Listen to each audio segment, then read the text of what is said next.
अहमदनगरमध्ये वादळी वाऱ्यासह अवकाळी पावसाने हजेरी लावली। श्रीगोंद्यामध्ये केंद्रीय मंत्री नितीन गडकरींच्या सभेमध्ये जोरदार पाऊस पडला आणि सुजय विखेंच्या प्रचार सभेमध्ये अचानक आलेल्या पावसामुळे नागरिकांची चांगलीच तारांबळ सुद्धा उडाली आहे आणि त्यामुळे सभेला आलेल्या नागरिकांनी डोक्यावर खुर्च्या घेतल्याचं पाहायला मिळालं। भाजपचे नेते हर्षवर्धन पाटील आणि सुजय विखेंनी तरी सुद्धा भर पावसामध्ये भाषण केलंय। बातमी आपण पाहतोय अहमदनगरमध्ये।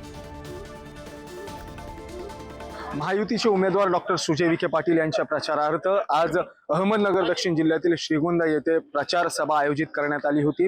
केंद्रीय मंत्री नितीन गडकरी आणि हर्षवर्धन पाटील यांच्या उपस्थितीमध्ये ही प्रचार सभा होणार होती, मात्र अवकाळी पावसामुळे ही जी सभा आहे ती अर्धवटच करावी लागली।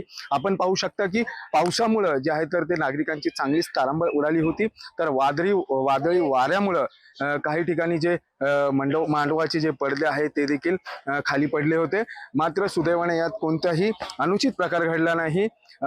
पावसामुळे कुठेतरी नागरिकांची चांगलीच तारांबळ आपल्याला उडाल्याचं पाहायला मिळालं। भर पावसामध्ये सुजय विखे पाटील असतील यांनी पावसामध्येच भाषण केलं, नागरिकांना संबोधित केलं, मात्र आलेल्या पावसामुळे नागरिकांची चांगलीच तारांबळ उडाल्याचं आपल्याला पाहायला मिळालंय।